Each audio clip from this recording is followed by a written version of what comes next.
ಅಂತಿಮದ ಆರಂಭ ಈ ಒಂದು ಕಾರ್ಯಕ್ರಮಕ್ಕೆ ಮತ್ತೊಮ್ಮೆ ನಿಮ್ಮೆಲ್ಲರಿಗೂ ಕೂಡ ಸ್ವಾಗತ. ನಾವು ಕಳೆದ ಕೆಲವು ಸಂಚಿಕೆಗಳಿಂದ ಪ್ರಕಟಣೆಯ ಪುಸ್ತಕದಲ್ಲಿ ಬರೆಯಲ್ಪಟ್ಟಿರುವಂತಹ 7 ಸಭೆಗಳ ಕುರಿತಾಗಿ ನೋಡುತ್ತಾ ಇದ್ದೇವೆ.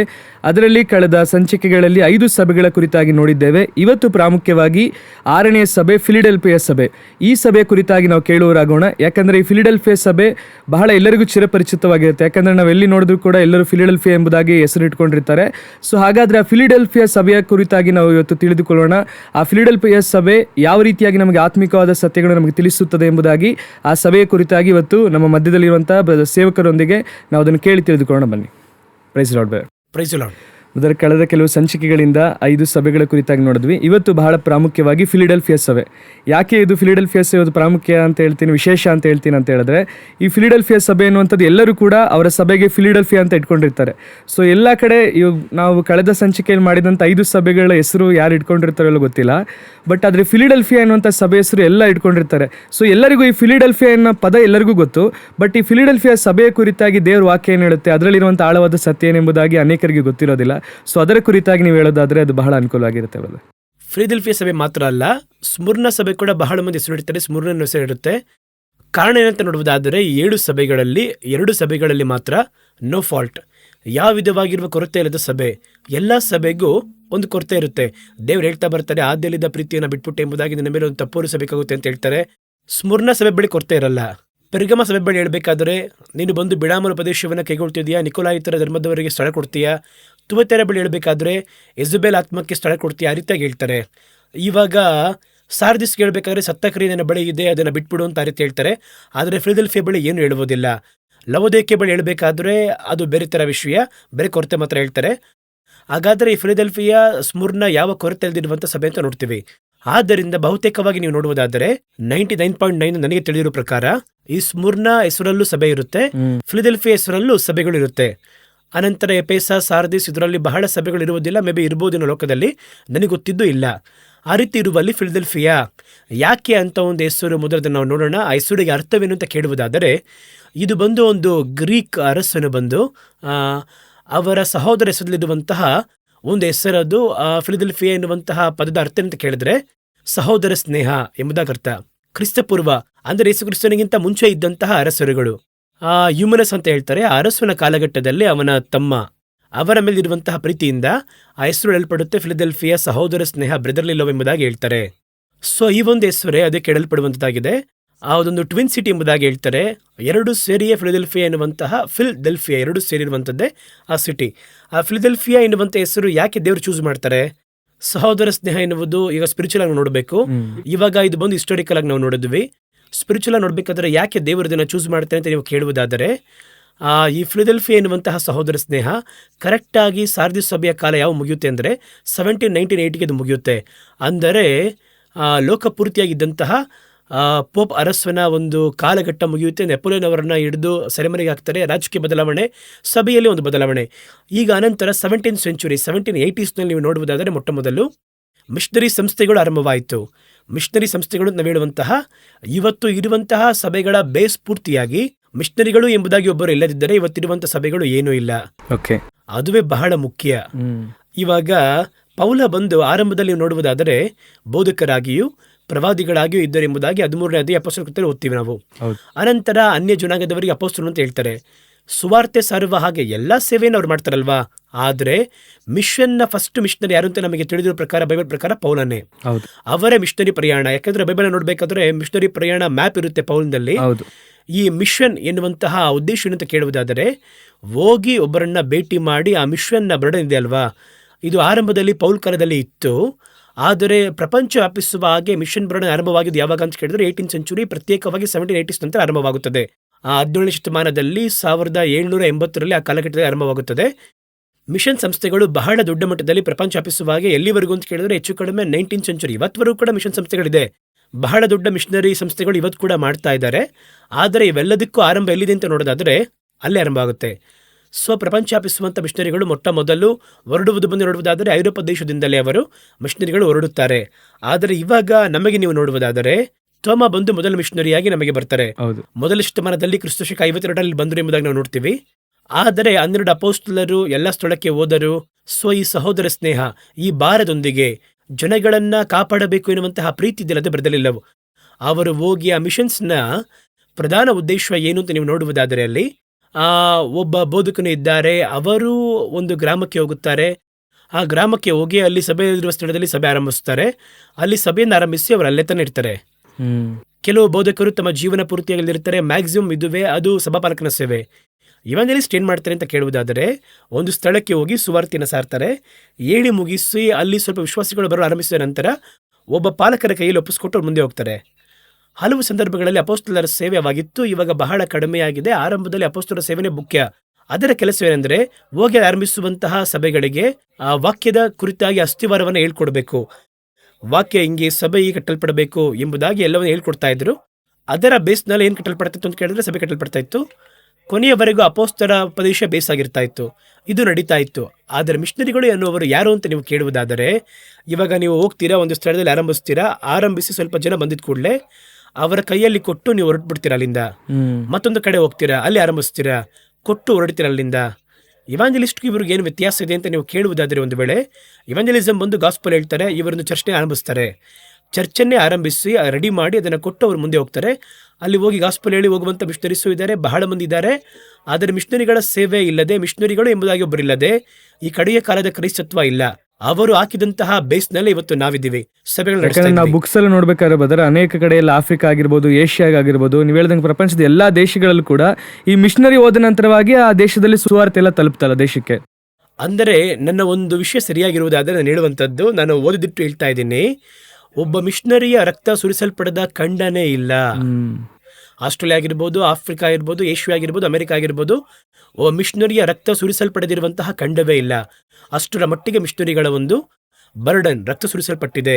ನಮಗೆ ತಿಳಿದಿರೋ ಪ್ರಕಾರ ಸ್ಟ್ರೈನ್ಸ್ವರೆಗೂ, ಈಗ ಸ್ಟ್ರೈನ್ಸ್ ಅಯ್ಯ ಅವರ ರಕ್ತ ಸುರಿಸಲ್ಪಟ್ಟು ನಮಗೆಲ್ಲ ಗೊತ್ತಿರುವಂಥ ವಿಷಯ, ಅವರ ಮಕ್ಕಳಲ್ಲಿ ಕೊಲ್ಲಲ್ಪಟ್ಟರು.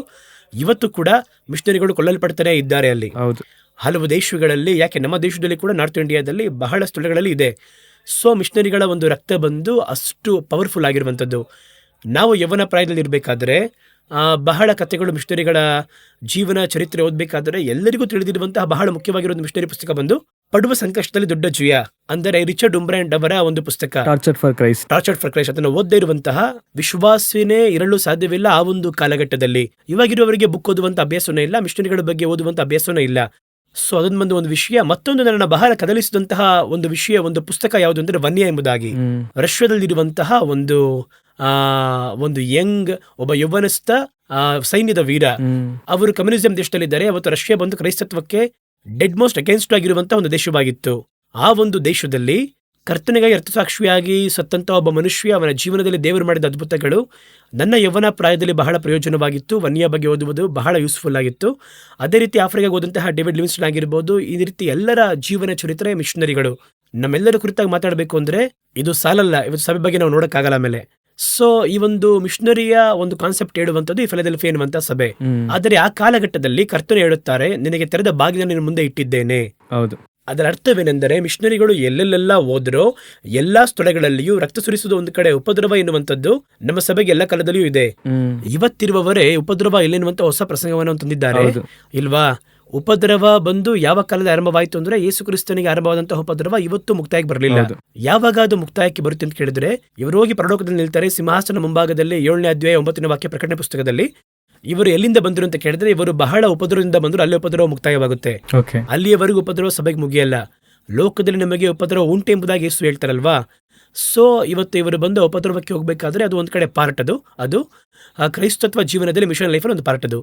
ಆದರೆ ಈಗೋ ತೆರೆದ ಬಾಗಿಲು ನಿನ್ನ ಮುಂದೆ ಇಟ್ಟಿದ್ದೇನೆ, ಯಾರು ಅದನ್ನು ಮುಚ್ಚಲಾರರು. ಅದರ ಅರ್ಥವೇ ಅಂತ ಕೇಳುವುದಾದ್ರೆ, ನೀವು ಇವರು ಎಲ್ಲೆಲ್ಲ ಬೀಜವನ್ನು ಬಿತ್ತಬೇಕೋ 17ನೇ ಸೆಂಚುರಿಯಿಂದ ಹಿಡಿದು 19ನೇ ಸೆಂಚುರಿಯವರೆಗೂ ಇವರು ಹೋಗುವ ಸ್ಥಳದಲ್ಲೆಲ್ಲ ದೇವರು ಹೇಳುತ್ತಾರೆ, ನಿನಗೆ ತೆರೆದ ಬಾಗಿಲು ಇರುತ್ತದೆ.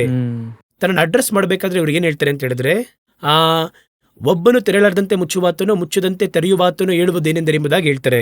ಹಾಗಾದರೆ ಇವರು ತೆರೆದ ಬಾಗಿಲಿಟ್ಟಿದ್ದಾರೆ ಅಂತ ಕೆಳಗೆ ಹೇಳ್ತಾರೆ ಅಲ್ಲಿ. ಆದರೆ ಇವರು ಯಾತಕ್ಕಾಗಿ, ಯಾವಾಗ ತೆರೆದ ಬಾಗಿಲು ಇದೆ ಎನ್ನುವುದಕ್ಕೆ ಈ ಸ್ಥಳದಲ್ಲಿ ಒಂದು ಕಾರಣವನ್ನು ಕೂಡ ಹೇಳ್ತಾರೆ. ಏನು ಹೇಳ್ತಾರೆ ಅಂದರೆ, ನೀನು ನನ್ನ ನಾಮವನ್ನು ನಿರಾಕರಿಸದೆ, ನನಗೆ ಸ್ವಲ್ಪ ಬಲವಿದ್ದರೂ ನನ್ನ ನಾಮವನ್ನು ನಿರಾಕರಿಸದೆ ನೀನು ನನ್ನ ವಾಕ್ಯವನ್ನ ಕೈಗೊಂಡು ನಡೆದುಕೊಂಡಿದ್ದರಿಂದ ಈಗೋ ತೆರೆದ ಬಾಗಿಲನ್ನು ಮುಂದೆ ಇಟ್ಟಿದ್ದೇನೆ. ಯಾವಾಗ ಚರ್ಚ್ಗೆ ಒಂದು ಮಿನಿಸ್ಟ್ರಿಗಾಗಿರಿ ಒಂದು ಓಪನ್ ಡೋರ್ ಸಿಗುತ್ತೆ ಅಂತ ನೀವು ಕೇಳುವುದಾದರೆ, ಫಸ್ಟ್ ಫೈತ್, ನನ್ನ ನಾಮವನ್ನು ನಿರಾಕರಿಸೋದ್ರೆ ಯಾವಾಗ ಬರುತ್ತೆ? ಯಾವಾಗ ಪೇತ್ರ ನಿರಾಕರಿಸಿದ್ರು? ಯಾವಾಗ ಅವನಿಗೆ ಉಪದ್ರವ ಬಂತು ಅವಾಗ ಅವನು ತಿರಸ್ಕಾರ ಮಾಡ್ದ. ಓಕೆ, ಉಪದ್ರವ ಬರ್ಬೇಕಂತ ನಿರಾಕರಿಸ್ತೀವಿ. ಹಾಗಾದ್ರೆ ನಿರಾಕರಿಸೋದೇ ಇದ್ದಾನೆ ಅಂತ ಏನರ್ಥ ಅಂದ್ರೆ ಉಪದ್ರವ ಬರುತ್ತೆ ಏನು ಮಾಡಬಾರ್ದು? ತಿರಸ್ಕಾರ ಮಾಡಬಾರ್ದು. ಹಾಗಾದ್ರೆ ತಿರಸ್ಕರಿಸದೆ ನೀನಿದ್ದು ನನ್ನ ವಾಕ್ಯವನ್ನು ಕೈಗೊಳ್ಳುವುದಾದ್ರೆ 2 ಕಾನ್ಸೆಪ್ಟ್ ಒಳಗಿದೆ. ಹಾಗಾದ್ರೆ ಏನರ್ಥ? ಖಂಡಿತವಾಗಿ ಉಪದ್ರವ ಉಂಟು, ನೀನು ನಿರಾಕರಿಸಬಾರ್ದು, ತಿರಸ್ಕಾರ ಮಾಡದೇ ಇರಬೇಕು. ಅದೇ ಸಂದರ್ಭದಲ್ಲಿ ನನ್ನ ವಾಕ್ಯವನ್ನು ಕೂಡ ಕೈಗೊಳ್ಳುವುದಾದರೆ ನನಗೆ ಓಪನ್ ಡೋರ್. ನೀವು ಇದನ್ನ ಸಾಕ್ಷಿಯಾಗಿ ನೀವು ನೋಡ್ಬೋದು ಎಲ್ಲ ಕಡೆ. ಇವತ್ತು ಒಳ್ಳೆ ಸಭೆಗಳು ಸ್ಥಾಪಿಸಲ್ಪಟ್ಟಿರುವಂತಹ ಆ ಸೇವಕರನ್ನ ಹೋಗಿ ಕೇಳ್ರಿ. ಒಂದು 30 ವರ್ಷ ಆದ ಸೇವಕರು, 40 ವರ್ಷ ಆದ ಸೇವಕರನ್ನ ಹೋಗಿ ನೀವು ಕೇಳ್ರಿ. ಫಸ್ಟ್ ಜನರೇಷನ್ ಸೇವಕರನ್ನ ಕೇಳಬೇಕು, ಸೆಕೆಂಡ್ ಜನರೇಷನ್ ಅವ್ರನ್ನ ಕೇಳಬಾರ್ದು. ಫಸ್ಟ್ ಜನರೇಷನ್ ಸೇವಕರನ್ನ ಹೋಗಿ ನೀವು ಕೇಳ್ರಿ. ಅವರು ಪಟ್ಟಂತ ಉಪದ್ರವ, ಅದರಲ್ಲಿ ಎಷ್ಟು ನಂಬಿಗಸ್ತರಾಗವರಿದ್ದರು, ಎಷ್ಟರ ಮಟ್ಟಿಗೆ ದೇವರು ನಂಬಿಗಸ್ತರಾಗಿದ್ದರು, ಅದರ ಅಡಿಯಲ್ಲಿ ಇವತ್ತು ಸಭೆ, ಸೇವೆ ಎಲ್ಲವೂ ಕೂಡ ಇವತ್ತು ಸ್ಟ್ರಾಂಗ್ ಆಗಿದೆ. ಆದರೆ ಸೆಕೆಂಡ್ ಜನರೇಷನ್ ಅಲ್ಲಿರುವವರು ಎರಡನ್ನೂ ಬಿಟ್ಟಿರ್ತಾರೆ. ಅವತ್ತು ಅವ್ರನ್ನ ನೋಡುವುದಾದರೆ ಅವರು ಹೋಗಿ ಸೇವೆಯನ್ನು ಸ್ಥಾಪಿಸಬೇಕಾದ್ರೆ ಬಹಳ ಉಪದ್ರವ ಬರುತ್ತೆ, ಅವರಿಗೆ ಬಿಟ್ಟು ಹೋದಂಥ ಸಂದರ್ಭ ಬರುತ್ತೆ, ಆದರೆ ಹೋಗಲ್ಲ. ಅದೇ ಸಂದರ್ಭದಲ್ಲಿ ಕರ್ತನ ನಿರಾಕರಿಸೋಕೆ ಹೇಳ್ತಾರೆ. ನಿರಾಕರಿಸೋ ಸತ್ತವರು ಕೂಡ ಇದ್ದಾರೆ. ಆದರೆ ಸ್ಥಳದಲ್ಲಿ ಸಭೆ ಸ್ಥಾಪಿಸಲ್ಪಡಬೇಕು. ಅನಂತರ ಅವ್ರು ಏನು ಮಾಡ್ತಾರೆ ಅಂದರೆ ಸಭೆಯನ್ನು ವಾಕ್ಯದಲ್ಲಿ ನಡೆಸ್ತಾರೆ.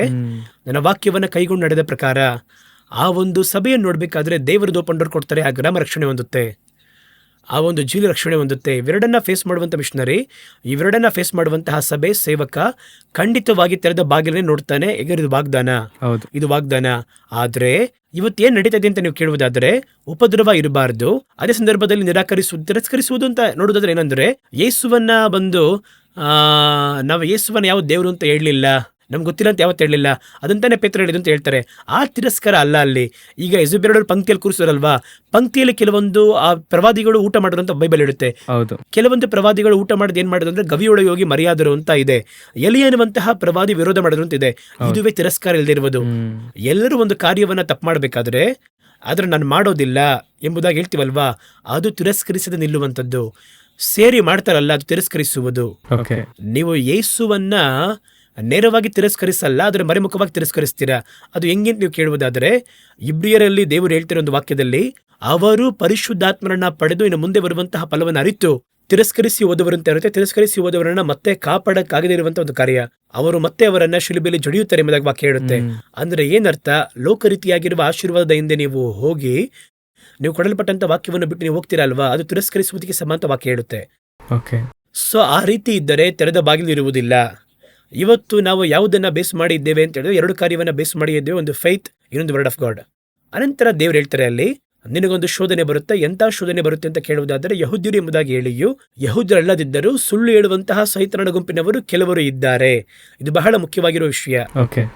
ಇದು ಸೈತಾನನು ಕೊಡ್ಲಿಲ್ಲ, ಯಾರು ಕೊಡ್ತಾ ಇರುವುದು? ದೇವರೇ ಕೊಡ್ತಾ ಇದ್ದಾರೆ. ಕೆಲವೊಮ್ಮೆ ಕರ್ತನು ಸುಳ್ಳು ಹೇಳುವವರನ್ನ ಸೈತಾನನ ಗುಂಪನ್ನ ಕಳಿಸ್ಕೊಡ್ತಾರೆ. ಅವರು ಬಂದು ನಿಲ್ಲುತ್ತಾರೆ. ಆದರೆ ಅವರನ್ನ ಯಾಕೆ ಕಳಿಸ್ತಾರೆ ಅಂತ ಕೇಳುವುದಾದರೆ, ಈಗ ಅವರು ನಿನ್ನ ಪಾದಗಳ ಮುಂದೆ ಅಡ್ಡ ಬಿದ್ದು ನಾನು ನಿನ್ನ ಮೇಲೆ ಪ್ರೀತಿ ಇಟ್ಟಿದ್ದನ್ನ ತಿಳಿದುಕೊಳ್ಳುವ ಹಾಗೆ ಮಾಡುತ್ತೇನೆ. ಇದು ಯಾತಕ್ಕಾಗಿ ಅಂದ್ರೆ ನನ್ನ ಹೆಸರನ್ನ ತಿರಸ್ಕರಿಸದೆ ನೀನು ಇದ್ದೆ, ಪ್ಲಸ್ ನನಗೆ ನಂಬಿಗಸ್ತನಾಗಿದೆ, ಇದೆಲ್ಲ ಮಾಡಿದ್ರಿಂದ ಒಂದು ಸುಳ್ಳಿನ ಗುಂಪು ಬರುತ್ತೆ. ಯಹೂದ್ಯರಿಂದ ಸ್ತೋತ್ರ ಮಾಡುವರು. ಯಹೂದ ಅಂದ್ರೆ ಸ್ತುತಿ. ಯಹೂದ್ಯರಲ್ಲದಿದ್ದರೂ ತಮ್ಮನ್ನ ಯಹೂದ್ಯರೆಂಬುದಾಗಿ ಸುಳ್ಳಾಗಿ ಹೇಳಿಕೊಳ್ಳುವಂತ ಸೈತಾನನ ಗುಂಪಿನವರು. ಸ್ತೋತ್ರ ಮಾಡದಿರೋರು ಈ ರೀತಿ ಇಟ್ಕೊಳ್ಳಿ, ಈಸಿಯಾಗಿ ಅರ್ಥ ಆಗೋದಕ್ಕೆ. ವಿಶ್ವಾಸಿ ಅಲ್ಲದೇ ಇರುವವರು ವಿಶ್ವಾಸಿ ಅಂತ ಹೇಳ್ಕೊಂಡು ಸುಳ್ಳು ಹೇಳುವವರು ಸ್ವಲ್ಪ ಮಂದಿ ನಮ್ಮ ಬಳಿ ಬರ್ತಾರೆ. ಯಾತಕ್ಕಾಗಿ ದೇವರು ಕಳಿಸ್ತಾರೆ ಅವ್ರನ್ನ ಅಂದ್ರೆ ನಾವು ಮುಂದೆ ಅವರು ಅಡ್ಡ ಬೀಳುವ ಹಾಗೆ. ದೇವರಿಗೆ ನಮ್ಮನ್ನ ಬಂದು ಎಲ್ಲರ ಮುಂದೆ ಹೆಚ್ಚಿಸಬೇಕು ಎನ್ನುವುದು ಅವರಿಗೆ ಸಂತೋಷವಾದ ವಿಷಯ. ಹೆಚ್ಚಿಸಬೇಕು, ಹೆಚ್ಚಿಸದೇ ಇರುವುದು ಅವರ ಯೋಜನೆ. ಯಾರನ್ನ ಹೆಚ್ಚಿಸಬೇಕು, ಯಾರನ್ನ ಹೆಚ್ಚಿಸಬಾರದು ಎನ್ನುವುದು ಅವರ ಒಂದು ಆಳ್ವಿಕೆ ಕೆಳಗಿದೆ. ಎಲ್ಲರನ್ನ ಹೆಚ್ಚಿಸಬೇಕು ಅಂತ ಹೇಳಿದ್ರೆ ಅದು ಅವ್ರು ನೋಡ್ಕೋತಾರೆ. ಆದರೆ ಕರ್ತನ ಉದ್ದೇಶ ಏನಂತ ಕೇಳುವುದಾದರೆ, ಎಲ್ಲರ ಮುಂದೆ ನಿನ್ನ ನಾಮವನ್ನು ಅರಿಕೆ ಮಾಡುತ್ತೇನೆ, ನಿನ್ನನ್ನು ಹೆಚ್ಚಿಸುತ್ತೇನೆ, ನಿನ್ನ ಹೆಸರನ್ನ ನಾನು ಪ್ರಖ್ಯಾತಿ ತರ್ತೇನೆ. ಇದು ದೇವರು ನಮಗೆ ಹೇಳುವಂಥದ್ದು. ಹಾಗಾದ್ರೆ ನಾವೇನು ಅನ್ಕೋಬೇಕು ಅಂತ ಕೇಳುವುದಾದರೆ, ನಾವು ಹೋಗಿ ಒಬ್ಬರ ಬಳಿಯಲ್ಲಿ ತಗ್ಗಿಸಿಕೊಳ್ಳುವುದೆನ್ನುವುದು ಬೇರೆ, ನಮ್ಮ ಮುಂದೆ ಒಬ್ಬರು ತಗ್ಗಿಸಿಕೊಳ್ಳಲು ತರಲ್ಪಡುವುದು ಬೇರೆ. ಅಲ್ಲಿವರೆಗೂ ವಿ ವಾಂಟ್ ಟು ವೈಟ್. ಆದರೆ ಇವರು ಯಾರು ಅಂತ ಕೇಳಿದ್ರೆ ವಿಶ್ವಾಸ ಎಂಬುದಾಗಿ ಹೇಳುವಂಥ ವಿಶ್ವಾಸ ಎಲ್ಲದವರು. ಎಲ್ಲ ಚರ್ಚಲ್ಲೂ ಇರುತ್ತೆ ಇದು. ಎಲ್ಲ ಚರ್ಚಲ್ಲೂ ಒಳ್ಳೆ ವಿಶ್ವಾಸಿತರ ಒಂದು ಗ್ರೂಪ್ ಕೂತಿರ್ತಾರೆ. ಇವರು ನೋಡಿದಾದ್ರೆ ನಿಮಗೆ ಕಷ್ಟ ಕೊಡುವವರಾಗಿರ್ತಾರೆ. ಇವರು ನೋಡಿ ಬೈಬಲ್ ಹೇಳುತ್ತೆ ಸೈತಾನನ ಗುಂಪು. ನೀವು ಗಾಡ್ ಜೊತೆನೇ ಇರ್ತೀರಾ, ವಾಕ್ಯದಲ್ಲಿ ನಿಲ್ತೀರಾ, ವಾಕ್ಯದಲ್ಲಿ ನಿಲ್ಲುವಂತಹ ನಿಮಗೆ ಏನ್ಸ್ಟಾಗಿ ಅವ್ರು ಮಾಡ್ತಾರೆ. ಇವಾಗ ನಾವೇನು ಮಾಡಬೇಕು ಅಂತ ಕೇಳಿದ್ರೆ ಅವ್ರ ಬಗ್ಗೆ ಚಿಂತೆ ಮಾಡಬಾರ್ದು. ಇವತ್ತು ಕಡೆಯ ಕಾಲದಲ್ಲಿ ಬಹಳ ಸೇವಕರಿಗೆ ಇರುವಂತಹ ಒಂದು ಸ್ಪಿರಿಚುವಲ್ ಪ್ರೆಷರ್ ಎಂಬುದಾಗಿ ಹೇಳ್ಬೋದು ನಾವು. ಯಾವುದು ಸ್ಪಿರಿಚುವಲ್ ಪ್ರೆಷರ್ ಅಂತ ಕೇಳುವುದಾದರೆ, ಅವರು ಒಳ್ಳೆ ಸತ್ಯದಲ್ಲಿ ಸಭೆ ನಡೆಸ್ತಾರೆ, ಚೆನ್ನಾಗಿ ಹೋಗ್ತಾ ಇರುತ್ತೆ. ಆದರೆ ಅವರಿಗೆ ಈ ರೀತಿಯಾಗಿರುವ ಶೋಧನೆ ಬರುತ್ತೆ.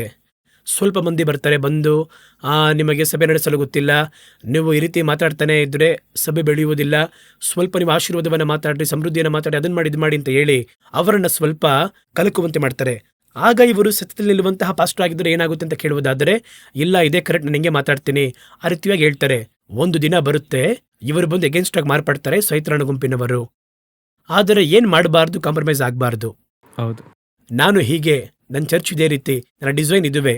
ಇವತ್ತೇನಾಗ್ತಿದೆ ಅಂದರೆ ಬದರ್, ಭಾಳ ಸೇವಕರು ಮಿಸ್ಗೈಡ್ ಆಗ್ತಿರೋದೇ ಇಲ್ಲ ಬದರ್. ನೀವು ಹೇಳ್ದಂಗೆ ಫಸ್ಟ್ ಸ್ಟಾರ್ಟಿಂಗಲ್ಲಿ ಅವ್ರು ಸತ್ಯ ಮಾತಾಡ್ತಿರ್ತಾರೆ, ಬಟ್ ಒಂದು ಸ್ಟೇಜ್ ಅಂತ ಬಂದಾಗ ಅವ್ರ ಸೇವೆಯಲ್ಲಿ ಒಂದು ಕಷ್ಟಕರವಾದ ಪರಿಸ್ಥಿತಿ ಬಂದಾಗ ನೀವು ಈ ರೀತಿಯಾಗಿ ನೀವು ಹೇಳಿದ ರೀತಿಯಲ್ಲೇ ಕಾಂಪ್ರಮೈಸ್ ಆಗೋದು, ಬೇರೆಯವ್ರ ಮಾತನ್ನು ಕೇಳಿ ಮುಂಚೆ ಸತ್ಯದಲ್ಲಿದ್ದವರು ಆನಂತರವಾಗಿ ಏನಾಗುತ್ತೆ ಅಂದರೆ ಕಾಂಪ್ರಮೈಸ್ ಆಗಿ ಅವರ ಉಪದೇಶನೇ ಬದಲಾಗಿ ಹೋಗುತ್ತೆ. ಅದೇನಾಗುತ್ತೆ ಅಂದರೆ ಕೆಲವೊಮ್ಮೆ ಇವರು ಸತ್ಯದಲ್ಲಿ ಹೋಗ್ತಾ ಇರ್ತಾರೆ, ಕೆಲವು ಪಕ್ಕದಲ್ಲಿರುವಂಥ ಸಭೆಗಳಿರುತ್ತೆ, ಅವರು ಸತ್ಯದ ಬಗ್ಗೆ ಮಾತಾಡೋ ಚಿಂತೆ ಇಲ್ಲ ಅವರಿಗೆ. ಅವರು ಕಮರ್ಷಿಯಲ್ ನಡೆಸ್ತಾ ಇರ್ತಾರೆ ಸಭೆಯನ್ನು, ಜನಗಳನ್ನ ಎಂಟರ್ಟೈನ್ ಮಾಡ್ತಾರೆ, ಜನಗಳ ಬಳಿಯಲ್ಲಿ ಹಣ ಪಡೆಯುತ್ತಾರೆ, ಬಹಳ ವೇಗವಾಗಿ ಸಭೆಯನ್ನು ಕಟ್ಬಿಡ್ತಾರೆ. ಚರ್ಚ್ನ ಕಟ್ಟಿ ಅಷ್ಟು ಮಾತ್ರ ಅಲ್ಲ, ಸೇವೆ ಚೆನ್ನಾಗಿ ಬೆಳೆಯುತ್ತೆ. ಅವರು ಕಾರಣ ತಗೊಂತಾರೆ, ಸ್ಥಳವನ್ನು ಖರೀದಿ ಮಾಡ್ತಾರೆ, ಹುಡುಗ ಹೊರಗಡೆ ಹೊರದೇಶದಲ್ಲಿ ಓದ್ತಾನೆ, ಇವರಿದ್ದಾರೆ ನೋಡಿ, ಇವರಿಗೆ ಬಂದು ನಿಜವಾಗಿಯೂ ಸತ್ಯದಲ್ಲಿ ನಿಲ್ತಾರೆ. ಅದ್ರಿಗೊಂದು ಪ್ರೆಷರ್ ಹೋಗ್ತಾನೆ ಇರುತ್ತೆ. ಜೊತೆಗಿರುವಂಥ ವಿಶ್ವಾಸಿಗಳಿಗೆ, ಫ್ಯಾಮಿಲಿ ಆಗಿರ್ಬೋದು, ಏನು ಅವರ ಮಿನಿಸ್ಟ್ರಿಯಲ್ಲಿ ದೇವರಿಲ್ವಾ, ಅಲ್ಲಿ ನೋಡಿದ್ರೆ ಕೂಟ ಅಧಿಕವಾಗಿ ಹೋಗ್ತಾ ಇರುತ್ತೆ. ಅಲ್ಲಿ ಲಿಟ್ರಲ್ ಆಗಿ ನಿಮಗೆ ಗೊತ್ತು ಆ ಸಭೆಯಲ್ಲಿ ಸತ್ಯ ಇಲ್ಲ ಅಂತ. ಇನ್ನೂ ಹೇಳಬೇಕು ಅಂದ್ರೆ ಲಿಟ್ರಲ್ ಆಗಿ ಗೊತ್ತು, ಅಲ್ಲಿ ದೇವರ ವಾಕ್ಯನೇ ಇರಲ್ಲ ಅಲ್ಲಿ. ಆದರೆ ಅಲ್ಲಿ ಭಯಂಕರವಾಗಿ ಕೂಟ ಹೋಗುತ್ತೆ. ಇಲ್ಲಿ ನೋಡುವುದಾದರೆ ಲಿಮಿಟೆಡ್ ಕ್ರೌಡ್ ಮಾತ್ರ ಬರುತ್ತೆ, ಲಿಮಿಟೆಡ್ ಆಫರಿಂಗ್ ಅಲ್ಲಿ ಎಲ್ಲವೂ ಕರೆಕ್ಟ್ ಆಗಿರುತ್ತೆ. ಬಾಡಿಗೆ ಕಟ್ಟುವುದಕ್ಕೆ ಮನೆ ಬಾಡಿಗೆಯಲ್ಲಿರುತ್ತೆ, ಸಭೆ ಬಾಡಿಗೆಯಲ್ಲಿರುತ್ತೆ, ಕರೆಕ್ಟ್ ಆಗಿರುತ್ತೆ. ಇವರಿಗೆ ಇದುವೇ ಸರಿಯಾಗಿರುತ್ತೆ. ಆದರೆ ಅಲ್ಲಿ ಇವರಿಗೂ ಒಳಗೊಳಗೆ ಪ್ರೆಷರ್ ಇರುತ್ತೆ, ಏನಪ್ಪಾ ಇದು, ನಾವು ಹಿಂಗೆ ಕಷ್ಟಪಡ್ತಾ ಇದೀವಿ, ಮಗುವಿಗೆ ಫೀಸ್ ಕಟ್ಟಿಸೋಳಗೆ ಒಂದು ಕಷ್ಟ ಆಗ್ಬಿಡುತ್ತೆ ಅವರಿಗೆ, ಆ ರೀತಿ ಇರುತ್ತೆ. ಆದರೆ ಅಲ್ಲಿ ನೋಡುವುದಾದರೆ ಆಡಂಬರವಾಗಿ ಅಧಿಕವಾಗಿರುತ್ತೆ. ಈಗ ಅವ್ರಿಗೊಂದು ಪ್ರೆಷರ್ ಇರುತ್ತೆ, ಸಾಲದಿರುವುದಕ್ಕೆ ವಿಶ್ವಾಸಿಗಳು ಒಂದ್ ಕಡೆ ಪ್ರೆಷರ್, ಇಲ್ಲಿ ಇದೆಲ್ಲವನ್ನೂ ಅವ್ರು ಸಹಿಸ್ತಾರೆ, ಇವೆಲ್ಲವನ್ನೂ ಸಹಿಸ್ತಾರೆ. ಫ್ಯಾಮಿಲಿ ಒಂದು ಪ್ರೆಷರ್ ಬರುತ್ತೆ ನೋಡಿ. ನೋಡಿ, ನೀವು ಸ್ವಲ್ಪ ಕಾಂಪ್ರಮೈಸ್ ಮಾಡ್ರಿ, ನೀವು ಸ್ವಲ್ಪ ಅವರಿಗಿಂತ ನೀವು ಒಳ್ಳೆ ಸತ್ಯವನ್ನು ಮಾತಾಡ್ತೀರಾ, ನ್ಯಾಯವಾಗಿ ನಿಮಗೆ ಅಧಿಕವಾಗಿ ಕೂಟ ಬರಬೇಕು. ನಾನು ಹೇಳ್ತೀನಿ, ಸತ್ಯವು ಚೆನ್ನಾಗಿ ಮಾತಾಡುವ ಸ್ಥಳದಲ್ಲಿ ಬಹಳ ಕೂಟ ಬರಲ್ಲ, ಆದರೆ ಕ್ವಾಲಿಟಿಯಾಗಿರುವ ಕೂಟ ಬರುತ್ತೆ. ನಿಮ್ಮ ಬಳಿಯಲ್ಲಿ ಎಷ್ಟು ಬರುತ್ತೋ ಅದು ಕ್ವಾಲಿಟಿಯಾಗಿರುತ್ತೆ. ನಿಮ್ಮ ಬಳಿ ಬರುವವನ್ನೆಲ್ಲ ಹೆಂಗ್ ಬರ್ತಾನೆ ಅಂದ್ರೆ, ಆ ಚರ್ಚ್ಗೆ ಹೋದ್ರೆ ಸತ್ಯ ಸಿಗುತ್ತೆ, ಆ ಚರ್ಚ್ಗೆ ಹೋದ್ರೆ ಪರಲೋಕಕ್ಕೆ ಹೋಗಬಹುದು, ಆ ರೀತಿ ಎನ್ನುವ ನಿಮ್ಮ ಸಭೆಗೆ ಬರ್ತಾನೆ. ನನ್ನ ಮಾತು ನಿಮ್ಗೆ ಅರ್ಥ ಆಗ್ತಿದೆಯಾ? ನೀವು ಎಲ್ಲರೂ ಬರುವಂತಹ ಸ್ಥಳ ಇದಲ್ಲ. ಪರಲೋಕಕ್ಕೆ ಹೋಗೋವನು ಮಾತ್ರ ನಿಮ್ಮ ಬಳಿ ಬರ್ತಾನೆ. You are the standard one ಆಗಿರ್ತೀರಾ. ಇವಾಗ ನೀವು ಊರೇ ಕತ್ತಲೆಯಲ್ಲಿದೆ, ಒಂದು ಮನೆಯಲ್ಲಿ ಇನ್ವರ್ಟರ್ ಇದೆ ಅಂತ ಇಟ್ಕೊಳ್ಳಿ, ಆ ಮನೆ ಮಾತ್ರ ಹೆಂಗಿರುತ್ತೆ, ಪ್ರತ್ಯೇಕವಾಗಿ ಲೈಟ್ ಎಲ್ಲ ಉರಿತಾ ಇರುತ್ತಲ್ವಾ, ಆ ರೀತಿಯಾಗಿಯೇ ಆ ಚರ್ಚ್ ಪರಲೋಕದಿಂದ ನೋಡ್ಬೇಕಾದ್ರೆ ಎಲ್ಲಾ ಚರ್ಚ್ ಕತ್ತೆ ಆಗಿರುತ್ತೆ. ಬಟ್ ಈ ಸಂದರ್ಭದಲ್ಲಿ ಬದರ್ ಆ ರೀತಿಯಾಗಿ ಮಿಸ್ಗೈಡ್ ಆಗಬಾರ್ದು, ಆ ರೀತಿಯಾಗಿ ಅವ್ರು ತಪ್ಪಾಗಿ ಆ ರೀತಿಯಾಗಿ ಅವ್ರು ಹೋಗ್ಬಾರ್ದು ಅಂದರೆ ಏನು ಮಾಡ್ಬೇಕು? ಒಂದು ಆಲೋಚನೆ ಕೊಡೋದಾದ್ರೆ, ನೋಡ್ತಿರೋಂಥ ಸೇವಕರು ಅನೇಕರು ಈ ಒಂದು ಪ್ರೋಗ್ರಾಮ್ ನೋಡ್ತಿರ್ತಾರೆ, ಅವ್ರಿಗೆ ಒಂದು ಯೂಸ್ಫುಲ್ ಆಗಿರುತ್ತೆ. ಅದು ಏನಂದರೆ, ಈಗ ಇಂಥ ಪರಿಸ್ಥಿತಿಯಲ್ಲಿ ನೀವೇನು ಮಾಡಬೇಕು ಅಂತ ಕೇಳಿದ್ರೆ, ನಿಮ್ಮ ಅಗತ್ಯಗಳು ಏನು ಅಂತ ಪರಲೋಕ ಗೊತ್ತು, ಕನ್ಫರ್ಮ್ ಆಗಿ ಗೊತ್ತು. ನಿಮ್ಮ ರೀತಿ ಇಡಬೇಕು ಅಂತ ಪರಲೋಕ ಬಯಸಲ್ಲ. ಈ ಸ್ಥಳದಲ್ಲಿ ಅವ್ರು ಏನು ಹೇಳ್ತಾರೆ ಅಂದ್ರೆ, ನಿನಗೆ ಸ್ವಲ್ಪ ಬಲವಿದ್ದರೂ ನಿನ್ನ ಹೆಸರನ್ನ ತಿರಸ್ಕರಿಸದೆ ನನ್ನ ವಾಕ್ಯವನ್ನ ಕೈಗೊಂಡು ನಡೆದ್ರಿಂದ, 8ನೇ ವಾಕ್ಯ ಇದೆ, ನನಗೆ ಸ್ವಲ್ಪ ಬಲವೇ ಇದೆ, ನನಗೆ ಗೊತ್ತು, ನನಗಿಷ್ಟೇ ಬಲವಿದೆ, ನಿನ್ನಿಂದ ಏನ್ ಮಾಡಕ್ಕಾಗಲ್ಲ, ನಾಡಿದ್ದು ನಿನಗೆ ಬೇಕಾಗಿರುವುದು ಇರುವುದಿಲ್ಲ, ನಾಳೆ ಬೆಳಗ್ಗೆ ಬೇಕಾಗಿರೋದು ಮಾತ್ರ ಇರುತ್ತೆ, ಇರಲಿ. ನಾನು ಬೇಕಾದ್ರೆ ಇದನ್ನ ಒಂದು ಸಾಕ್ಷಿಯಾಗಿ ಹೇಳ್ತೇನೆ, ನನ್ನ ಸಾಕ್ಷಿಯನ್ನೇ ಹೇಳ್ತೀನಿ ನಿಮಗೆ, ಪ್ರಯೋಜನವಾಗಿರ್ಬೋದು. ಕರ್ತನ ಕೃಪೆಯಿಂದ ಈ ಸೇವೆಯನ್ನು ಆರಂಭಿಸಿದ ಆರಂಭದಲ್ಲಿ ನನಗೆ ಬಂದು ಸೇವೆ ಬ್ಯಾಕ್ಗ್ರೌಂಡ್ ಇಲ್ಲ, ನನ್ನ ತಂದೆ ತಾಯಿ ಅಥವಾ ಯಾರೂ ನನಗೆ ಸೇವೆ ಇಲ್ಲ. ಎರಡನೇದಾಗಿ ನಾನು ಯಾವ ಬೈಬಲ್ ಕಾಲೇಜ್ ಓದಲಿಲ್ಲ, ಎಲ್ಲೂ ಹೋಗ್ಲಿಲ್ಲ, ಅವಕಾಶ ಇಲ್ಲ, ಸೇರಿಸ್ಕೊಂಡು ಇಲ್ಲ. ಅದಾದ ನಂತರ ಏನು ಮಾಡಬೇಕು ಅಂತ ಗೊತ್ತಿಲ್ಲ, ಮಿನಿಸ್ಟ್ರಿಗೆ ಬಂದೆ, 11 ತಿಂಗಳು ಏನು ಮಾಡಬೇಕು ಅಂತ ನನಗೆ ಸರಿಯಾಗಿ ಗೊತ್ತಿಲ್ಲ. ಆಗ ಬಂದು ಇದನ್ನು ಹೇಳುವುದಕ್ಕೆ ದೇವರಿಗೆ ಗೊತ್ತು. ಅದು ನನ್ನ ಬಳಿ 50 ರೂಪಾಯಿ ಕೂಡ ಇರ್ತಿರಲಿಲ್ಲ ಪೆಟ್ರೋಲ್ ಹಾಕುವುದಕ್ಕೆ. ಅವಾಗೆಲ್ಲ 30 ರೂಪಾಯಿಗೆ ಪೆಟ್ರೋಲ್, 30-40 ರೂಪಾಯಿ ಪೆಟ್ರೋಲ್, ಒಂದು 50 ರೂಪಾಯಿ ಕೂಡ ಇರ್ತಿರಲಿಲ್ಲ, 10 ರೂಪಾಯಿ ಇರ್ತಾ ಇತ್ತು. ನಾನೇನು ಅನ್ಕೊಂತೀನಿ ಅಂದರೆ, 10 ರೂಪಾಯಿಗೆ ಟೀ ಕುಡಿಯುವುದಾದರೆ ಅದರ ನಂತರ ನಮ್ಮ ಬಳಿ ಏನಿರುವುದಿಲ್ಲ, ಕಾಸು ಇರುವುದಿಲ್ಲ, ಪರ್ಸ್ ಖಾಲಿಯಾಗಿರುತ್ತೆ, ಅದು ನೋಡೋದು ಕಷ್ಟವಾಗಿರುತ್ತೆ. ಸೊ 10 ರೂಪಾಯಿ ಇದೆ ಎನ್ನುವಂತಹ ನಂಬಿಕೆಯಲ್ಲಿ ಟೀ ಕುಡಿತಾ ಇರಲಿಲ್ಲ, ಅಂಥ ಒಂದು ಸ್ಥಿತಿ ಇರ್ತಾ ಇತ್ತು. ಅವಾಗ ಏನು ಮಾಡಬೇಕು ಅಂತ ನನಗೆ ಗೊತ್ತಾಗ್ತಿರಲಿಲ್ಲ. ಆದರೆ ನಾನು ಧೈರ್ಯವಾಗಿ ಹೇಳ್ತೀನಿ, ನನ್ನ ಸೇವೆಯನ್ನ ಒಂದು ದಿನವೂ ದೇವರು ಕೈ ಬಿಡಲೇ ಇಲ್ಲ, ಒಂದಿನ ಕೂಡ ಬಿಡಲಿಲ್ಲ. ಅದಕ್ಕೋಸ್ಕರ ದೇವರು ಲಕ್ಷಗಟ್ಟಲೆ ಬಾಚಿ ಕೊಡ್ಲೂ ಇಲ್ಲ ನನಗೆ. ಆವತ್ತು ನನಗೆ ಏನು ಬೇಕೋ ಅದನ್ನ ದೇವ್ರು ಕೊಡ್ತಾ ಇದ್ರು, ಅದನ್ನ ಸಾಲ ಕೇಳಕ್ಕೆ ಬಿಡಲಿಲ್ಲ. ಒಂದೇ ಒಂದಿನ ಒಂದು ಸಂಭವ ನಡೆಯಿತು. ನನ್ನ ಸ್ನೇಹಿತರೊಬ್ಬರ ಬಳಿಯಲ್ಲಿ ಸಾಲ ಕೇಳೋಣ ಅಂದರೆ, ನನ್ನ ಬಳಿ ಕಾಸಿಲ್ಲ, ಆದರೆ ಒಂದು ಊರಿಗೆ ಹೋಗಬೇಕು, ಒಂದು 5,000 ಬೇಕಾಗಿದೆ. ಸೊ ಕಾಸು ಕೇಳಬೇಕು ಎಂಬುದಾಗಿ ಅವರು ನನಗೆ ಬಹಳ ಹತ್ತಿರ ಸ್ನೇಹಿತರು. ಅವರಿಗೆ ಫೋನ್ ಮಾಡಿದೆ. ಫೋನ್ ಮಾಡಿ ನನಗೆ ಒಂದು 5,000 ಬೇಕಾಗಿದೆ ಅಂತ ಮಾತ್ರ ಹೇಳಿದೆ. ಅವರು ಏನು ಹೇಳಿದರು ಅಂದರೆ, ಕಾಸೆಲ್ಲ ಇವಾಗಿಲ್ಲ, ನಾನು ಆಮೇಲೆ ಕರಿತಂತ ಇಟ್ಬಿಟ್ರು ಅವರು. ನನಗೆ ಬಹಳ ದುಃಖ ಆಗೋಯ್ತಲ್ಲಿ. ಏನು ಮಾಡೋದು ಅಂತ ಗೊತ್ತಿಲ್ಲ ನನಗೆ. ಆಗ ಫೋನ್ ಮಾಡಬೇಕಾದ್ರೆ ಒಂದು ರಸ್ತೆಯ ಬದಿಯಲ್ಲಿ ಮರದ ಕೆಳಗೆ ನಿಂತ್ಕೊಂಡು ಫೋನ್ ಮಾಡಿದೆ. ಆಗ ಸರಿ ಫೋನ್ ಇಟ್ಟು, ದೇವರೇ ಈ ರೀತಿ ಮಾತಾಡಿದ್ರಲ್ಲ ದೇವರೇ, ಒಂದು 5,000 ರೂಪಾಯಿ ನಾನು ಮತ್ತೆ ಕೊಡಲ್ವಾ? ನನ್ನ ಕ್ಲೋಸ್ ಫ್ರೆಂಡ್ ತಾನೇ ಎಂಬುದಾಗಿ ಯೋಚನೆ ಮಾಡ್ತಿರ್ಬೇಕಾದ್ರೆ ನನ್ನೊಳಗೆ ದೇವರಾತ್ಮನ ಕೇಳಿದ ಪ್ರಶ್ನೆ ನನ್ನನ್ನು ಕೇಳ್ದ. ನನ್ನ ಬಳಿ ನೀನು ಕೇಳಲಿಲ್ಲ ತಾನೇ? ಆ ರೀತಿ ಹೇಳಿದ್ರು. ನನ್ನ ತಕ್ಷಣ ಸ್ಥಳದಲ್ಲಿ ಬೈಕಲ್ಲಿ ಕೂತಿದ್ದಂಥ ವ್ಯಕ್ತಿ ಹೇಳಿದು ಆ ರೋಡಲ್ಲಿ ನಿಂತು ಪ್ರಾರ್ಥನೆ ಮಾಡಿದೆ. ದೇವರೇ, ನಾನು ಮಾಡಿದ್ದೆ ತಪ್ಪು, ನಾನು ಕೇಳಬಾರ್ದಾಗಿತ್ತು, ನಿಮ್ಮನ್ನೇ ಕೇಳಬೇಕಾಗಿತ್ತು, ನನ್ನ ಕ್ಷಮಿಸ್ರಿ, ನಾನು ನಿಮ್ಮನ್ನು ಕೇಳ್ತಾ ಇದ್ದೀನಿ, ನನಗೆ ಬಂದು ಏನು ಮಾಡ್ರಿ, ಒಂದು 5,000 ರೂಪಾಯಿ ಕೊಡಿ, ಒಂದು ಅರ್ಜೆಂಟ್ ನನಗೆ ಬೇಕಾಗಿದೆ ಎಂಬುದಾಗಿ ಹೇಳಿ ಮುಗಿಸಿ ಪ್ರೇಯರ್ ಮುಗಿಸ್ತಾ ಇದ್ದೀನಿ. ಒಂದು ಫೋನ್ ಬಂತು. ಎಲ್ಲಿಂದ ಬರ್ತಾ ಇದ್ದಾರೆ? UK ಇಂದ ಒಂದು ಫೋನ್ ಬರ್ತಾ ಇದೆ. ಈಗ ಒಬ್ಬ ಸ್ನೇಹಿತರು ಫೋನ್ ಮಾಡಿದ್ರು. ಫೋನ್ ಮಾಡಿ, ಬ್ರದರ್, ನಿಮಗೆ ವೆಸ್ಟರ್ನ್ ಮನಿ ಯೂನಿಯನ್ನಲ್ಲಿ ದುಡ್ಡು ಕಳಿಸಿದ್ದೀನಿ, ನಂಬರ್ನ ನೋಟ್ ಮಾಡ್ಕೊಡಿ ಎಂಬುದಾಗಿ ಹೇಳ್ತಾರೆ. ಅನಂತರ ನೆಕ್ಸ್ಟ್ ಮಿನಿಟ್ ಅದು ನಡೀತಾ ಇರುವುದು. ಆಗ ನೀವು ನೋಟ್ ಮಾಡ್ಕೊಡಿ ಎಂಬುದಾಗಿ ಅವ್ರು ಹೇಳಿದರು. ಸರಿ, ನಾನು ನಂಬರ್ ನೋಟ್ ಮಾಡಿಕೊಂಡೆ. ಹೋಗಿ ಬ್ರದರ್, ನಿಮಗೆ ತಕ್ಷಣ ಹಣ ಕೊಟ್ಬಿಡ್ತಾರೆ ಎಂಬುದಾಗಿ ಅವ್ರು ಹೇಳಿದರು. ಪಕ್ಕದಲ್ಲಿರುವಂಥ ವೆಸ್ಟರ್ನ್ ಯೂನಿಯನ್ಗೆ ಹೋದೆ. ಹೋಗಿ ಕೊಟ್ಟೆ. ತಕ್ಷಣ ಕೊಟ್ಟರು. 8,000 ರೂಪಾಯಿ ಕೊಟ್ಟರು. ನಾನು ಕೇಳಿದ 5,000, ಆದರೆ 8,000 ನನಗೆ ಸಿಕ್ತು. ಈಗ ಅದನ್ನ ಸ್ನೇಹಿತರ ಬಳಿ ಕೇಳಿದ್ರು ಕೂಡ ಅವರು ಸಂಜೆ ಬಾ ಅಂತ ಹೇಳ್ತಾ ಇದ್ರು, ಬೆಳಗ್ಗೆ ಬಾ ಅಂತ ಹೇಳ್ತಾ ಇದ್ರು. ದೇವರ ಬಳಿ ಕೇಳಿದೆ. ಮರುಕ್ಷಣದಲ್ಲಿ ನನ್ನ ಕೈಯಲ್ಲಿ ದುಡ್ಡಿತ್ತು. ಇದು ನಡೆದಂಥ ಒಂದು ಸಂಭವ. ಅದನ್ನ ದೇವರು ನನಗೆ ಹೇಳ್ಕೊಟ್ರು. ಯಾವ ರೀತಿ ಹೇಳ್ಕೊಟ್ರು ಅಂದರೆ, ಯಾವಾಗ ನನ್ನನ್ನು ಕೇಳು, ನಾನು ನಿನ್ನ ಸೇವೆಗೋಸ್ಕರವಾಗಿ ಕರೆದಿದ್ದೀನಿ, ನೀನು ನನಗೆ ಕೆಲಸ ಮಾಡ್ತಾ ಇದೀಯಾ, ನನಗೆ ಕೆಲಸ ಮಾಡ್ತಾ ಇನ್ನೊಬ್ಬರ ಬಳಿಯಲ್ಲಿ ಏನು ಮಾಡಬೇಡ, ಕೇಳಬೇಡ. ಯಾಕೆ ಇದನ್ನು ಹೇಳ್ತಾ ಇದ್ದೀನಿ ಅಂದರೆ, ಅವರು ಕರೆದು ನಾವು ಬಂದಿದ್ದೇವೆ. ನನಗೆ ಸ್ವಲ್ಪ ಬಲವಿದ್ರು ನನ್ನ ಹೆಸರನ್ನ ತಿರಸ್ಕರಿಸಬೇಡ, ನೀನು ನಿಲ್ಲು, ಬಿಟ್ಟೋಗ್ಬೇಡ. ಕಷ್ಟ ಬರುತ್ತೆ, ನನಗೆ ಗೊತ್ತಿದೆ. ನನ್ನ ಮರುಭೂಮಿಯಲ್ಲಿ ನಾನು ನಡೆಸಿದೆ. ಐಗುಪ್ತದಿಂದ ಹೊರ ಕರ್ಕೊಂಬರ್ಬೇಕಾದ್ರೆ ಮರುಭೂಮಿಯಲ್ಲದೆ ಆಚೆ ಕರ್ಕೊಂಬರೋದು ನನ್ನಿಂದ ಸಾಧ್ಯ. ಆದರೆ ಗೊತ್ತಿದ್ದೆ ನಿನ್ನ ಮರುಭೂಮಿಯಲ್ಲಿ ನಡೆಸ್ತಾ ಇದ್ದೇನೆ, ಏಕೆಂದರೆ ಈ ಮರುಭೂಮಿ ನಿನ್ನನ್ನು ಕೊಲ್ಲುವುದಿಲ್ಲ, ರೂಪಿಸುತ್ತದೆ. ಮರುಭೂಮಿಯಲ್ಲಿ ನನ್ನಿಂದ ಸತ್ತವನು ಒಬ್ಬನೂ ಇಲ್ಲ. ನನ್ನನ್ನು ನಂಬದೆ ಸತ್ತವನಿದ್ದಾನೆ, ತಿರಸ್ಕರಿಸುತ್ತವನು ಇದ್ದಾನೆ, ಆದರೆ ನನಗೆ ಸ್ತೋತ್ರ ಮಾಡಿ ಸತ್ತವನು ಒಬ್ಬನೂ ಇಲ್ಲ. ಅದನ್ನೇ ದೇವರು ಹೇಳುವಂತ. ನೀವು ಹೇಳ್ಬೇಕಾದ್ರೆ ಒಂದು ವಾಕ್ಯ ಬರುತ್ತೆ ಬದರ, ಉಪದ್ರವೆಲ್ಲ ನೋಡ್ಬೇಕಾದ್ರೆ ಯಾಕೋಬ ಪುಸ್ತಕದಲ್ಲೂ ಕೂಡ ವಾಕ್ಯ ಏನು ಹೇಳುತ್ತಂದ್ರೆ, ಕಷ್ಟವನ್ನು ಸಹಿಸಿಕೊಳ್ಳುವುದನ್ನೇನು ಅವನು ಪರಿಶೋಧಿತನಾದ್ಮೇಲೆ ಜೀವವೆಂಬ ಜಯಮಾಲೆ ಹೊಂದುತ್ತಾನೆ ಅಂತ ದೇವರ ವಾಕ್ಯ ಹೇಳುತ್ತೆ. ಹೌದು, ಕಷ್ಟವನ್ನು ಸಹಿಸಿಕೊಳ್ಳುವುದನ್ನೇನು ಅವನು ಪರಿಶೋಧಿತನಾದ ಮೇಲೆ ಜೀವವೆಂಬ ಜಯಮಾಲೆಯನ್ನು ಹೊಂದುತ್ತಾನೆ ಎಂಬುದಾಗಿದೆ. ಅಂದರೆ ನಮ್ಮ ದೇವರು ಬಂದು ನಮ್ಮನ್ನ ಕೊಲ್ಲಬೇಕು ಅಂತ ಶೋಧನೆ ಮಾಡಲ್ಲ. ಹೌದು. ಈಗ ಮಗುವಿಗೆ ಎಕ್ಸಾಮ್ ಇಡ್ತೀರಾ, ಆ ಎಕ್ಸಾಮ್ ಯಾತಕ್ಕಾಗಿ ಇಡ್ತೀರಾ? ಅವ್ನು ಫೇಲ್ ಆಗಬೇಕು ಅಂತ ಇಡ್ತೀರಾ, ಪಾಸ್ ಆಗಬೇಕು ಅಂತ ಇಡ್ತೀರಾ? ಪಾಸ್ ಆಗಿ ಮರು ಕ್ಲಾಸ್ಗೆ ಹೋಗ್ಬೇಕು, ಅದಕ್ಕೆ ಎಕ್ಸಾಮ್ ಅಲ್ವಾ? ಹೌದು. ಯಾರಾದ್ರೂ ಹೇಳಕ್ ಸಾಧ್ಯನಾ ಅವನ್ನ ಫಿಲ್ಟರ್ ಮಾಡಿ ಫೈಲ್ ಮಾಡೋದಕ್ಕೆ ಅಂತ ಎಕ್ಸಾಮ್ ಇಡ್ತೀನಿ ಅಂತ ಹೇಳಕ್ ಸಾಧ್ಯನಾ? ಇಲ್ಲ ಅಲ್ವಾ? ಅದೇ ರೀತಿನೇ ಗಾಡ್ ಶೋಧನೆ ಮಾಡುವಂತ ಎಲ್ಲಾ ಶೋಧನೆ ಉನ್ನತಕ್ಕೆ ತರುವಂತ ಶೋಧನೆ. ಅದರಲ್ಲಿ ನಮ್ಮನ್ನ ಕೊಲ್ಲಬೇಕಿರುವಂತಹ ಮೋಟಿ ಅವರಲ್ಲಿ ಇಲ್ವೇ ಇಲ್ಲ. ಸೊ ಈ ರೀತಿ ನೀವು ಬಂದರೆ ದೇವರು ಹೇಳುತ್ತಾರೆ ಏನು ಆಶೀರ್ವಾದವನ್ನ ಹೇಳ್ತಾರೆ. ಇಲ್ಲಿಂದ 10ನೇ ವಾಕ್ಯದಲ್ಲಿ ಹೇಳ್ತಾರೆ, ನನ್ನ ಸಹನ ವಾಕ್ಯವನ್ನ ನೀನು ಕಾಪಾಡಿದ್ರಿಂದ, ಇಲ್ಲಿ ಕೂಡ ವಾಕ್ಯವನ್ನ ಕಾಪಾಡೋದ್ರಿಂದ ನಾನೇನ್ ಮಾಡ್ತೀನಿ ಅಂದ್ರೆ, ಭೂಮಿಯಲ್ಲಿ ದೊಡ್ಡ ಶೋಧನೆ ಬರುತ್ತೆ. ಆ ಶೋಧನೆಯ ಸಮಯದಲ್ಲಿ ನಿನ್ನನ್ನು ತಪ್ಪಿಸಿ ಕಾಪಾಡುವನ್ನೆಲ್ಲ ಶೋಧನೆಗೆ ಒಳಗಾಗ್ತಾರೆ. ಆದರೆ ಶೋಧನೆಯ ಸಮಯದಲ್ಲಿ ನಾನು ತಪ್ಪಿಸುವಾಗ ನನ್ನ ಕಾಪಾಡ್ತೀನಿ. ದೇವ್ರು ಹೇಳ್ತಾರೆ, ಭೂಮಿ ಪೂರ್ತಿಯಾಗಿ ದೊಡ್ಡ ಶೋಧನೆ ಬರುತ್ತೆ, ಆ ಶೋಧನೆಯಲ್ಲಿ ನೀನು ಕಾಪಾಡಲ್ಪಡ್ತೀಯ, ನಿನ್ನೇನ್ ಮಾಡ್ತೀನಿ, ಭದ್ರವಾಗಿ ಕಾಪಾಡ್ತೀನಿ. ಇದುವೇ ದೇವರು ಕೊಡುವಂತಹ ಬಹಳ ದೊಡ್ಡ ವಾಗ್ದಾನ. ನಮಗೆ ಬಂದು ಲೋಕದಲ್ಲಿ ಏರ್ಪಡುವಂತಹ ಶೋಧನೆಗಳು ಸ್ವಲ್ಪ ಇದೆ, ಇಲ್ಲ ಅಂತ ಹೇಳ್ತಾ ಇಲ್ಲ. ಆದರೆ ಲೋಕ ಅಳಿಯುವಂತಹ ಕಾಲ ಅಂತ ಬಂದರೆ ಅದರ ನಡುವೆ ದೇವರು ನಿಮ್ಮನ್ನ ಭದ್ರವಾಗಿ ಕಾಪಾಡ್ತಾರೆ, ಅಳಿಯಕ್ ಬಿಡಲ್ಲ ನಿಮ್ಮನ್ನ. ಈಗ ನೋಹ ಬಂದು ನಾವೇನ ಕಟ್ಟುವ ಕಾಲದಲ್ಲಿ ಪ್ರಸಂಗ ಮಾಡ್ತಾರೆ, ಒಬ್ರು ಕೂಡ ಕೇಳಲಿಲ್ಲ, ಎಷ್ಟು ದೊಡ್ಡ ಸಮಸ್ಯೆ ನೋಡಿ ಅದು. ಆದರೆ ಜಲಪ್ರಳಯದಲ್ಲಿ ಅವರು ತಪ್ಪಿಸಲ್ಪಟ್ರು. ಸೋದೋಮಿನಲ್ಲಿ ಲೋಟನು ಆ ದೂತರು ಹೇಳುತ್ತಾರೆ, ನನಗೆ ಬೇರೆ ಯಾರಾದ್ರೂ ಇದ್ರೆ ಕರ್ಕೊಂಬ ಎಂಬುದಾಗಿ ಹೇಳ್ತಾರೆ. ಹೋಗಿ ಅಳಿಯಂದಿರನ್ನ ಕರೀತಾರೆ, ಅವರು ಬರಲ್ಲ ಅಂತ ಹೇಳ್ತಾರೆ. ಯೋಚನೆ ಮಾಡಿ ನೋಡಿ, ಕ್ರಿಟಿಸೈಸ್ ಮಾಡ್ತಾರೆ. ಆದರೆ ಲೋಟನು ಕಾಪಾಡಲ್ಪಟ್ಟ. ಅದೇ ರೀತಿ ಎಷ್ಟು ದೊಡ್ಡ ಶೋಧನೆ ಬಂದರೂ ಕೂಡ ಅದರ ನಡುವೆ ದೇವರು ನಮ್ಮನ್ನು ಕಾಪಾಡ್ತಾರೆ.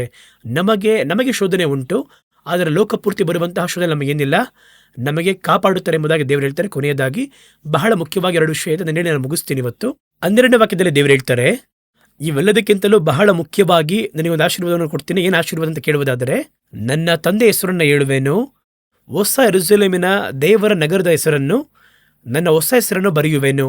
ಈಗ ಬಹಳ ಜನಕ್ಕೆ ಈ ವಾಕ್ಯ ಗೊತ್ತಿಲ್ಲ ಅಂತ ಅನ್ಕೋತೀನಿ. ಏನಂತ ಕೇಳುವುದಾದರೆ, ಒಂದು ಪ್ರತ್ಯೇಕ ಕಾಲಘಟ್ಟದವರೆಗೂ ಯೇಸು ಎನ್ನುವಂಥ ನಾಮ ಭೂಮಿಯಲ್ಲಿ ಇಲ್ಲ. ಕೇಳ್ತಾನೆ ಇರ್ತಾರೆ, ನನ್ನ ನಾಮವೇನು ನಾಮವೇನು ನಾಮವೇನು ಅಂತ ಕೇಳ್ತಾನೆ ಇರ್ತಾರೆ. ಅವ್ರು ಹೇಳ್ದೂನೇ ಇರ್ತಾರೆ ಅಲ್ಲಿ. ಆ ನಾಮ ಯಾವಾಗ ಹೇಳಲ್ಪಡುತ್ತೆ ಅಂದ್ರೆ, ಯೇಸು ಹುಟ್ಟಬೇಕಾದ್ರೆ ಹೇಳಲ್ಪಡುತ್ತೆ, ಅವರಿಗೆ ಯೇಸು ಒಂದು ಹೆಸರು ನಡುವೆ. ಯಾಕೆಂದ್ರೆ ಆ ನಾಮ ಬಂದು ಪಾಪದಿಂದ ಬಿಡಿಸುವಂತ ನಾಮ. ಸೊ ಆ ಒಂದು ಹೆಸರು ಮೊದಲ 4,000 ವರ್ಷ ಇಲ್ಲ. ಯಾವಾಗ ಆದಾಮನಿಂದ ಯೇಸು ಬರುವವರೆಗೂ ಅದಿಲ್ಲ. ಈಗ ನಾಮ ಮರೆಯಾಗಿತ್ತು ಅಲ್ಲಿ. ಯೇಸು ಬಂದ ನಂತರ ಅದು ಬಹಿರಂಗವಾಯಿತು. ಈ ನಾಮ ಬಂದು ಯಾತಕ್ಕಾದ ನಾಮ ಎಂಬುದನ್ನು ಚೆನ್ನಾಗಿ ಅರ್ಥ ಮಾಡ್ಕೋಬೇಕು. ಪಾಪದಿಂದ ಬಿಡಿಸುವುದಕ್ಕೆ.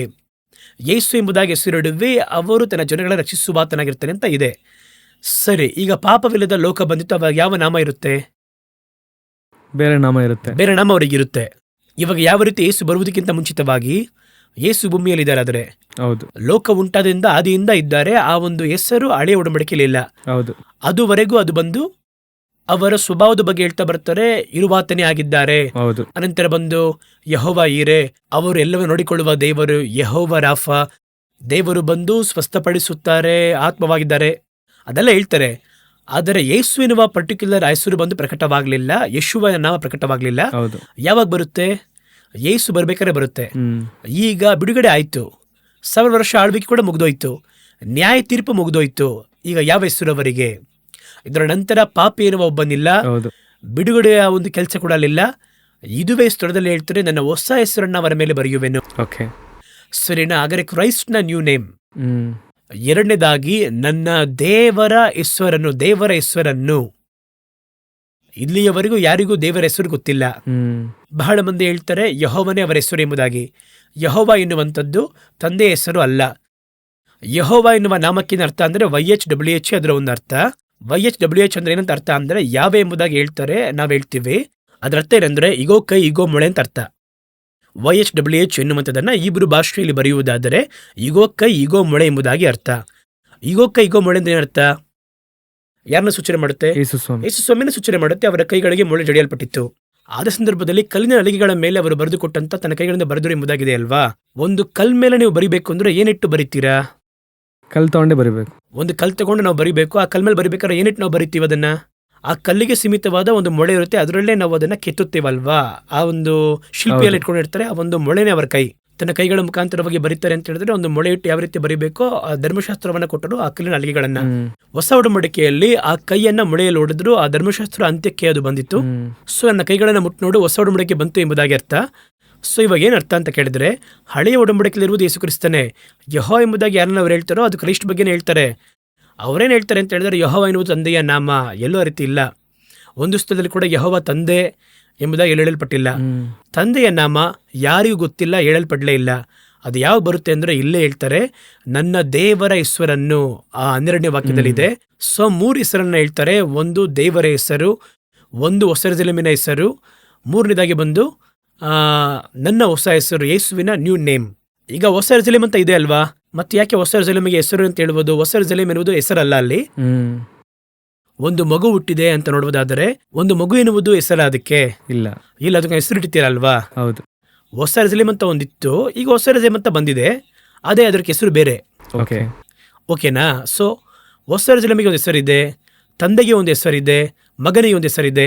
ಈ 3 ಹೆಸರು ಅವಾಗಲೇ ಹೇಳ್ತಾರೆ. ಅದು ಯಾರಿಗೆ ಹೇಳ್ತಾರೆ ಅಂತ ನೋಡುವುದಾದರೆ, ಈಗೋ ಬೇಗನೆ ಬರಲಿದ್ದೇನೆ, ಒಬ್ಬರು ನಿನ್ನ ಜಯಮಾಲೆಯನ್ನ ಅಪಹರಿಸದ ಹಾಗೆ ಭದ್ರವಾಗಿ ಕಾಪಾಡಿಕೊ ಎಂಬುದಾಗಿ ಹೇಳ್ತಾರೆ. ನೋಡಿ, ಅದರ ಅರ್ಥ ಏನಂದ್ರೆ, ನನಗೊಂದು ಜಯಮಾಲೆ ಇದೆ, ಭದ್ರವಾಗಿ ಇಟ್ಕೋದನ್ನ. ಆ ಜಯಮಾಲೆಯನ್ನ ಭದ್ರವಾಗಿ ಇಟ್ಕೊಂಡ್ರೆ ಮಾತ್ರನೇ ಈ ಆಶೀರ್ವಾದ ನಿನಗೆ ದೊರೆಯುತ್ತೆ ಎಂಬುದಾಗಿ ಹೇಳ್ತಾರೆ.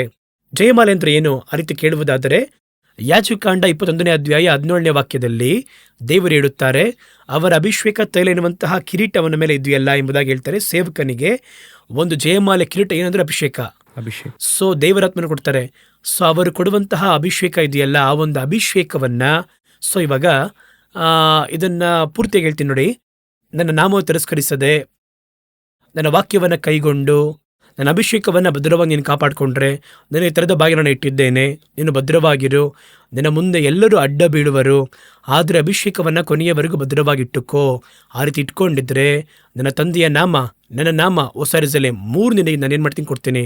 ಇದನ್ನೇ ಫಿಲಡೆಲ್ಫಿಯಾ ಸಭೆಗೆ ದೇವರು ಹೇಳುವಂತ ಒಂದು ಕಾರ್ಯ. ಬಹಳ ಅದ್ಭುತ ಆಗಿತ್ತು ಬದರಿ. ಫಿಲಡೆಲ್ಫಿಯಾ ಸಭೆಯ ಕುರಿತಾಗಿ, ಆ ಫಿಲಡೆಲ್ಫಿಯಾ ಸಭೆ ಅಂದ್ರೆ ಏನು, ಸಹೋದರ ಸ್ನೇಹ, ಮಿಷನರಿ, ಹಾಗೂ ನಾವು ಆ ಸಭೆಯ ರೀತಿಯಲ್ಲಿ ನಾವು ಕೂಡ ಜಯಶಾಲಿಗಳಾಗಿರ್ಬೇಕಂದ್ರೆ ಯಾವ ರೀತಿಯಾಗಿರ್ಬೇಕೆಂಬುದಾಗಿ ಬಹಳ ವಿವರವಾಗಿ ಒಂದು ಸಂಚಿಕೆಯಲ್ಲಿ ತಿಳಿಸ್ಕೊಟ್ರಿ. ಇನ್ನು ಬರುವಂಥ ಸಂಚಿಕೆಯಲ್ಲಿರುವಂಥ ಕಡೆಯ ಸಭೆಯ ಕುರಿತಾಗಿ ನಾವು ಮುಂದಿನ ಸಂಚಿಕೆಯಲ್ಲಿ ಮಾತನಾಡೋಣ. ಈ ಸಂಚಿಕೆಗೆ ಬಂದಿದ್ದಕ್ಕಾಗಿ ಬಹಳ ಸಂತೋಷ. ಪ್ರಿಯರಾದವರೇ, ಈ ದಿನದಲ್ಲೂ ಕೂಡ ನಾವು ಫಿಲಡೆಲ್ಫಿಯಾ ಸಭೆಯ ಕುರಿತಾಗಿ ನೋಡಿದ್ವಿ. ಅದರಲ್ಲಿ ಪ್ರಾಮುಖ್ಯವಾಗಿ ಈ ದಿನದಲ್ಲಿ ನಾವು ಕಲಿತುಕೊಂಡಂಥ ಒಂದು ಸತ್ಯ ಏನಂದ್ರೆ, ನಾವೆಲ್ಲರೂ ಕೂಡ ಫಿಲಡೆಲ್ಫಿಯಾ ಸಭೆಯ ರೀತಿಯಲ್ಲಿ ಇರಬೇಕಂದ್ರೆ ಮೊದಲು ಮೊದಲನೇದಾಗಿ ನಾವು ದೇವರ ಮೇಲೆ ಒಂದು ಬಲವಾದ ನಂಬಿಕೆಯುಳ್ಳವರಾಗಿರಬೇಕು. ಎರಡನೇದಾಗಿ ಪ್ರಾಮುಖ್ಯವಾಗಿ ವಾಕ್ಯವನ್ನು ಕೈಗೊಂಡವರಾಗಿರಬೇಕೆಂಬುದಾಗಿ ಈ ಒಂದು ಎಪಿಸೋಡಲ್ಲಿ ಮಾತನಾಡಿದ್ವಿ. ದೇವರು ನಿಮ್ಮನ್ನು ಆಶೀರ್ವದಿಸಲಿ.